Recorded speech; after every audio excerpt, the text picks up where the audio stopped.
practice progresses, we find our way down to a more grounded session where we work with some floor poses. These are particularly useful in terms of helping us to come to a different state of calm, a different state of balance, and a sense of equilibrium. Most of these poses are more still by nature, but we can also engage them dynamically as and when we like. So first and foremost, we're going to move into a pose that helps us to open through our hips. And if it's useful for you, it's nice to have a couple of pillows handy, and that's just in case you need a little bit of extra propping or support as you move into this pose. So we're going to come to our hands and knees, and just bring your right knee forward so that the knee is behind the right wrist. Actually, I should say left knee because let's do the mirroring. So left knee forward behind left wrist, and right leg extending back behind you. So let the back leg extend nice and long, nice and straight, and you might just check that it is actually straight. Sometimes it goes off in wobbly positions.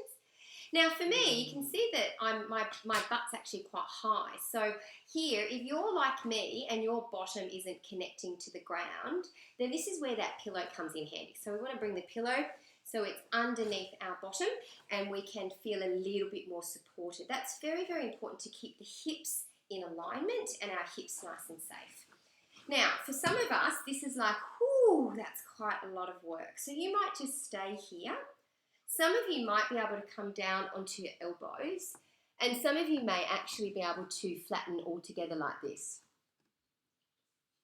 Now, for me, I actually don't like coming all the way to a flat position because while I can make the movement with my body, in many ways, I'm actually straining through my hips. So I like to come down onto my elbows, and so you might want to use a pillow here to give you a little bit of extra cushioning. Now, this is a pose. This is called pigeon pose, king pigeon pose. It's a very big pose and a very big opening through the hips and the hip flexors. So if for some reason this doesn't feel good, if your knees are glitchy or your hips feel unstable, I want you to come out of this pose and just sit in a cross-legged position, elevate the spine, and take some slow breaths with us. If everybody else is comfortable, you might close your eyes, you might soften your gaze, and just start to gently breathe in and out.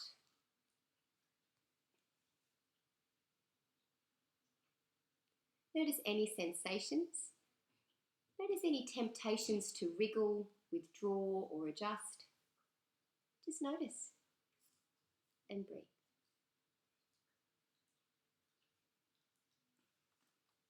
Now, coming out of this pose, it's very important to stay super safe. So if you have any propping, just really connect the hands down into the ground, remove the props, and use your hands to support you as you gently and slowly elevate the spine. From here, if you've got a prop underneath your buttocks, just take that out to the side, press into both hands, and just come back to a hands and knees position. I really like to just swish my hips from side to side. It gives me a minute just to reset the hips and also just to notice any difference from one side to the other. So we've done the left, let's do the right. So bring your right knee forward so it's behind the right wrist and the foot is roughly behind the left wrist. Extending through that back leg, so allowing the hips to sink down.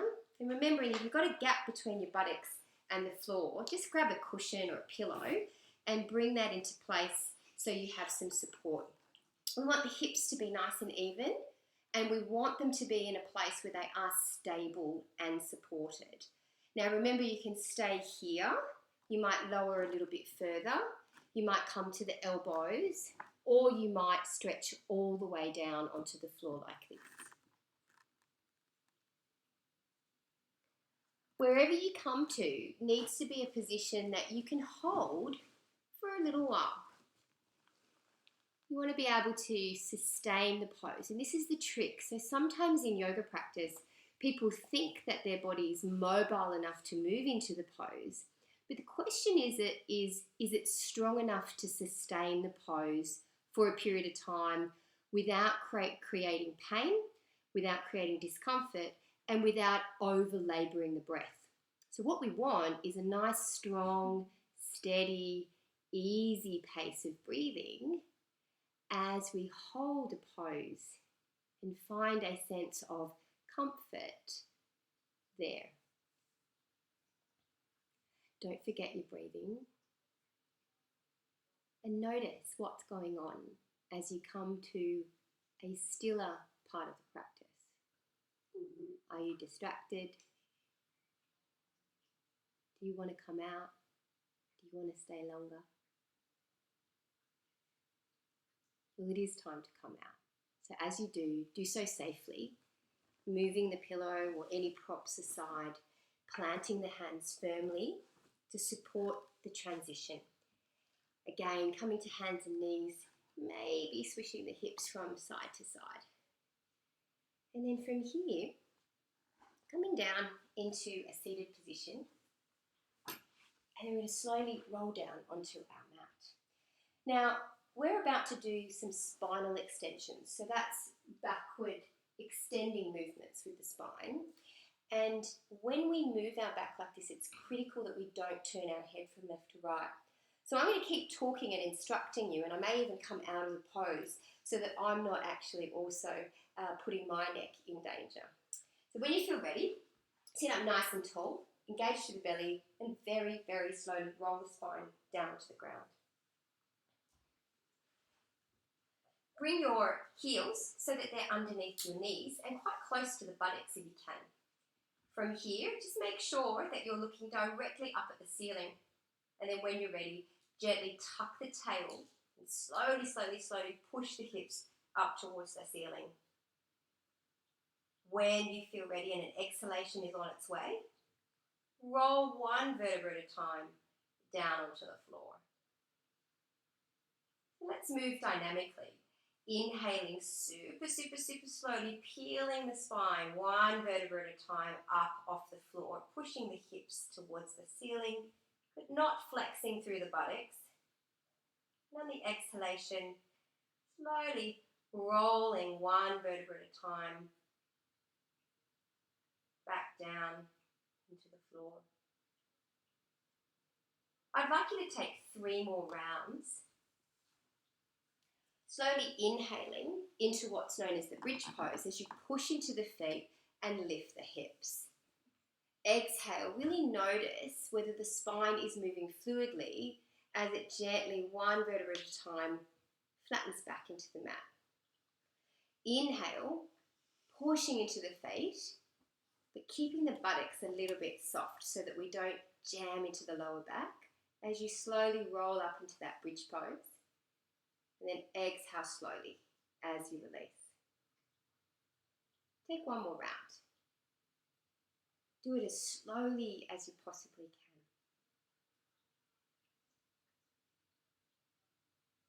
And when your back is down on the ground and your hips are steady and supported, you're just going to wash the knees from side to side like this.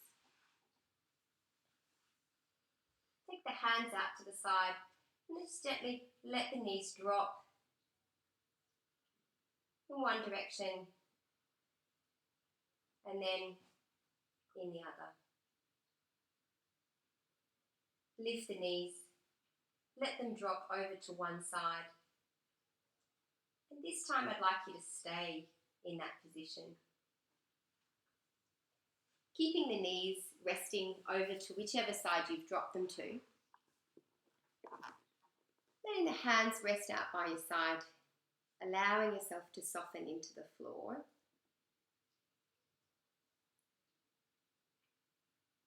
And then when you feel ready, bring the knees back to a neutral position and then just drop them over to the opposite side. This is a gentle spinal twist, rinsing out the spine after some of those extensions we've just done in your bridge pose.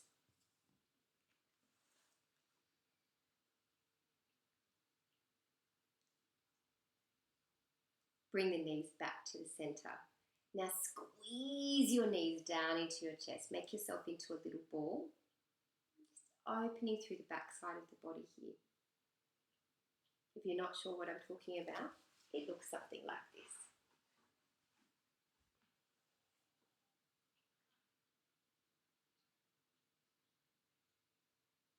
And then reaching around, crossing your ankles and grabbing your big toes, rocking back and forth, up and down the spine. Oh, it feels good. And see if you can come all the way to a seated position. Extend the legs. Now, if you're like me, there's a little bit of flesh on your buttocks. You need to pull that out so your sit bones can connect to the ground. If it's hard for you to extend your legs and keep your legs nice and straight, then you might want to sit up on a pillow. I'm going to do this side on again so you can see me properly. And then from here, tuck the chin in, make sure the back side of the body is nice and straight, nice and long, and just very gently fold forward. Now, some of us, this is about as far as we'll get. Others of you are super, super, super flexible and can come all the way down and reach for your toes. It doesn't really matter where you get to, as long as you're finding a nice opening down the back side of the legs here. Gently breathing in, slowly breathing out. Seated forward bend. A perfect counter pose for bridges and any spinal extensions. And we've done lots of spinal extension in our practice today. Inhale, coming to an upright position and finding a comfortable, easy seat. Sitting up nice and tall, lengthening through the spine. Maybe resting the hands on the knees, maybe placing them on the heart. If you'd like to close your eyes, close your eyes. Breathe in and breathe out. You've done so well so far. There's just one thing left to do. It's time for relaxation. So you'll find a voice recording in the playlist that's ready to go. To get comfy for your relaxation, you might cozy up and put on something nice and warm, lie down on your mat, or relax on your bed or the sofa. Enjoy.